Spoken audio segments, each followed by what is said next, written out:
Баршаңызға сәлем, сіздермен бірге әсем. Бүгін осындай жұмсақ, әдемі дастарханның сәнін келтіретін булочки дайындайтын боламыз. Міндетті түрде видеоның соңына дейін көріңіздер, бірге жасап көрейік. Жұмсақ, сондай әдемі болып піседі, әрі көп уақыттарыңызды алмайды. Және де осылай тостағымызға жылы сүтімізді құямыз. Мен үй сүтін қолдандым. Және де қантымызды салып, қант ерігенше жақсылап венчиктің көмегімен араластырып алатын боламыз. Сұйық майымызды құямыз. Осындай сары майды ертіп құясыздар. Және де дрожжымызды салып, тағы да жақсылап ерігенше араластырып аламыз. Бір жұмыртқа саламыз. Бір кішкентай қасықпен, шай қасықпен бір қасық тұз салатын боламыз. Видеоның астына описание бөліміне қанша көлемде керек болатынын жазып қоятын боламын. Онды міндетті түрде ұн елегіштен өткізіп қосыңыздар. Ең алдымен қасықпен, содан кейін қолымыздың көмегімен орташа жұмсақтықта жақсылап қамыр елеп алатын боламыз. Ұн елегіштен өткізсеңіздер, сол кезде қамырларыңыз тез көтеріліп, қамырыңыз ашып дайын болатын болады. Енді осыны 2-3 сағатқа қойып қоямыз. Қамырымыз ашыды.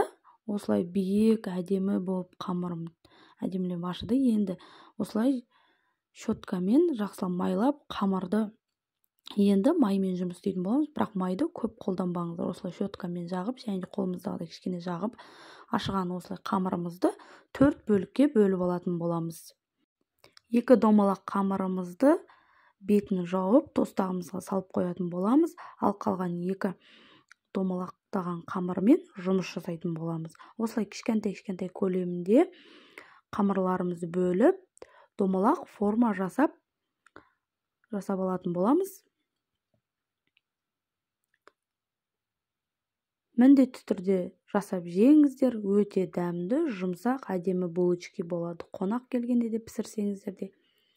Және де бұл тестомен тағы да басқа бургердің нанын пісірсеңіздер де болады. Пицца жасасаңыздар да болады. Осылай домалақтап жайып, міне видеода көріп тұрғандарыңыздай ортасына сары май, мак, қантымызды сеуіп, осылай бантик тәріздес етіп, жақсылап орайтын боламыз міне. 2 қайтарамен көрсеттім видеода. Осылай мак, қант, сары майымызды жағып,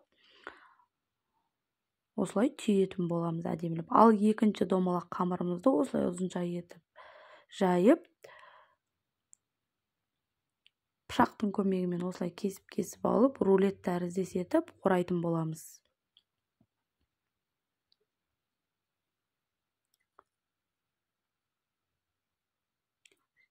Және де осы түйіп қойған булочкиларымыздың қамырын бір 10-15 минутқа бетін жауып қойып қойыңыздар. Сол кезде көтеріліп, әдемі болады қамырларымыз.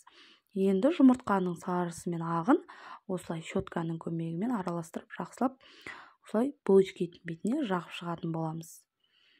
Және де қалауыңызша мак қосылған булочкиға бетіне мак сеуіп, рулет тәріздес оралған булочкидің бетіне кунжут сеуіп, осылай 180-200 градуста 20-25 минут пісіріп алатын боламыз.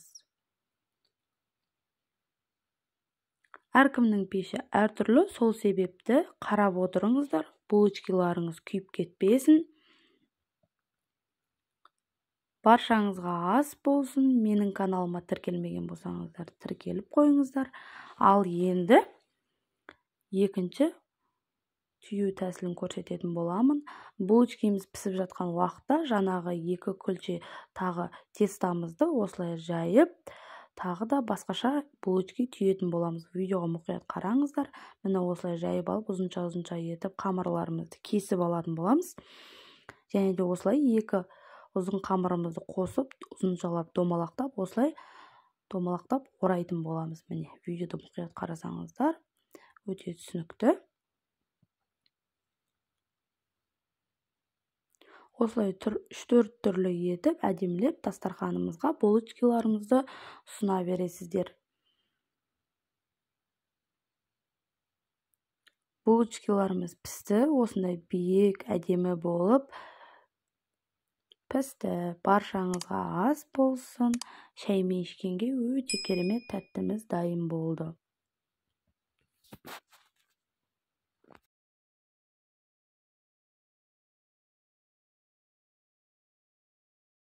Менің каналыма тіркеліп қойыңыздар, подписацияны басып, все дегенді таңдаңыздар. Сол кезде менің әрбір салған рецепттерімді алғашқылардың бірі болып көріп отырасыздар. Және де плейлист бөлімі бар. Сол жерден өзіңізге керекті рецептілерді көрсеңіздер болады. Салаттар, ыстық тағамдар, таңғы ас түрлері өте керемет, қарапайым ғана үй жағдайында жасалатын дәмді тағам түрлері бар. Міндетті түрде көріңіздер.